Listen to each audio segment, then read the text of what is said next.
Hello students, आज का हमारा टॉपिक है क्वांटिटेटिव डेटा और क्वालिटेटिव डेटा। स्टैटिस्टिक्स में हम बार बार इनके बारे में पढ़ेंगे। तो सबसे पहले हम जानते हैं कि ये होते क्या हैं। सबसे पहले हम बात करते हैं क्वांटिटेटिव डेटा। जैसा नाम से पता लग रहा है कि ये कहीं ना कहीं क्वांटिटी के रूप में होंगे।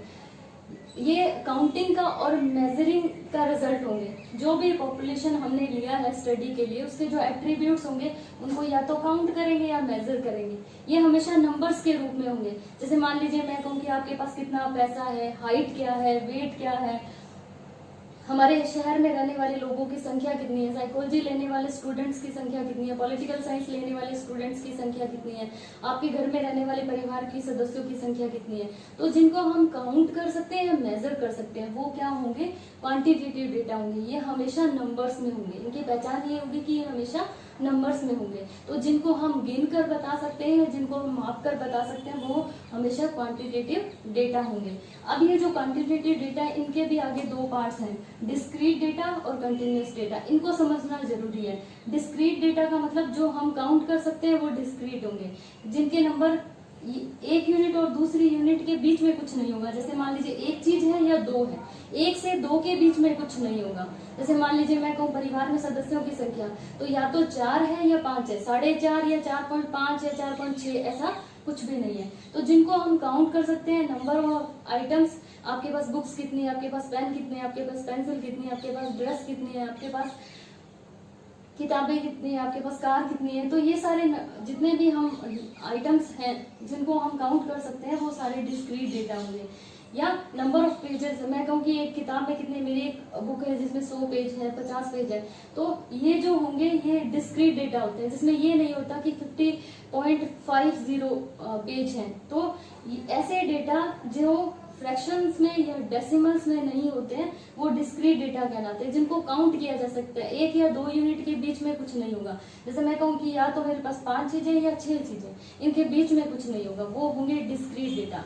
दूसरा है कंटिन्यूअस डेटा। कंटिन्यूअस डेटा वो होंगे जिनको मेजर किया जा सकता है और जो एक यूनिट से दो यूनिट के बीच में होगा। जैसे एक और अगर मैं कहूँ 1 kg और 2 kg, उसके बीच में 1.1 kg भी हो सकता है, 1.2 kg भी हो सकता है, 1.3 kg भी हो सकता है। जिस तरीके से टेम्परेचर को हम छोटे से छोटे पार्ट्स में डिवाइड कर सकते हैं। टाइम टेकन रेस में अगर किसी ने टाइम लिया, एक व्यक्ति ने लिया 2 मिनट 15 सेकंड, एक ने लिया 2 मिनट 16 सेकंड, एक ने लिया 2 मिनट 17 सेकंड, तो छोटे से छोटे पार्ट्स में इनको डिवाइड किया जा सकता है। ये कंटिन्यूटी में होते हैं, तो ये कंटिन्यूअस डेटा कहलाते हैं। अगर हम इसे एक एग्जांपल के थ्रू समझना चाहे तो इस तरीके से समझ सकते हैं। जैसे मान लीजिए एक बच्चा स्कूल जा रहा है, उसके स्कूल बैग में कितनी किताबें हैं वो आएंगी डिस्क्रीट डेटा के अंतर्गत, और उन किताबों का वेट कितना है वो आएगा कंटिन्यूअस डेटा के अंतर्गत। क्योंकि वेट तो कितना भी हो सकता है, मान लीजिए उसने जो बुक्स ले रखी है वो 32.62 kg है, तो ये हो सकता है। और नंबर ऑफ बुक्स कितनी है उसके पास, या तो 5, 6, 7, 8 जो भी होंगी वो डिस्क्रीट होंगी, यानी ऐसा नहीं है कि वो फर्दर पार्ट्स में डिवाइड होंगी।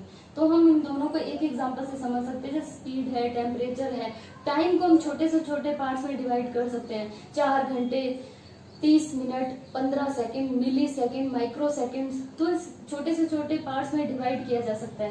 तो ये कहलाते हैं कंटिन्यूअस डेटा, जो कंटिन्यूटी में होते हैं। इसके अलावा एक और है जो है क्वालिटेटिव डेटा। क्वालिटेटिव डेटा जो होंगे वो कैटेगराइजिंग या डिस्क्राइबिंग एट्रीब्यूट्स होंगे। किसी भी पॉपुलेशन के को कैटेगराइज करेंगे या डिस्क्राइब करेंगे, जो क्वालिटी को बताएंगे वो होंगे क्वालिटेटिव डेटा।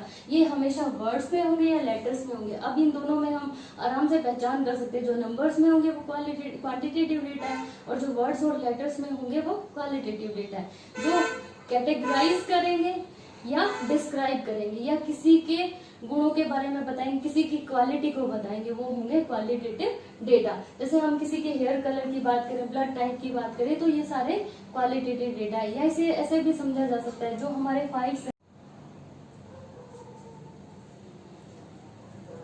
इनको इस तरीके से भी समझा जा सकता है। जो हमारे 5 सेंसेस हैं उनसे हमें जो पता लगता है, जो नॉलेज मिलती है, जैसे हम देखकर कलर के बारे में बताते हैं, blue colour, green colour, red colour, yellow colour, तो ये सारे जो कलर हैं वो एक तरीके से क्वालिटेटिव डेटा है। फील करके कोई चीज सॉफ्ट है या हार्ड है, टेस्ट करके अच्छा टेस्ट है, बुरा टेस्ट है, अच्छी स्मेल है, बुरी स्मेल है, या सुनकर कि ये लो है या हाई है। तो इस तरीके से ये जो क्वालिटी को बता रहे हैं ये क्वालिटेटिव डेटा होते हैं, और ये जो क्वांटिटी को बताते हैं, जो नंबर्स में होते हैं, वो क्वांटिटेटिव डेटा होते हैं। क्वांटिटेटिव डेटा की रिलायबिलिटी हाई होती है, इसको आराम से हम मेजर कर सकते हैं, कलेक्ट करने में इजी रहते हैं, कम्युनिकेट आसानी से कर सकते हैं, ग्राफ में या चार्ट्स के रूप में हम आसानी से दिखा सकते हैं। और जो क्वालिटेटिव डेटा होते हैं वो एक तरीके से कंप्लीट पिक्चर मिल जाती है हमें। अगर क्वांटिटेटिव डेटा के साथ हम क्वालिटेटिव डेटा को रखें तो पूरी तरीके से हमें एक पिक्चर क्लियर हो जाती है। क्वालिटेटिव डेटा की ये कमी होती है कि इसमें कहीं ना कहीं इवैल्यूएटर का बायसनेस आ जाता है, तो ये कहीं ना कहीं बायसनेस की तरफ ले जाता है इवैल्यूएटर को। तो ये क्वांटिटेटिव और क्वालिटेटिव डेटा हमारे यहाँ पे क्लियर हो जाता है। Thank you.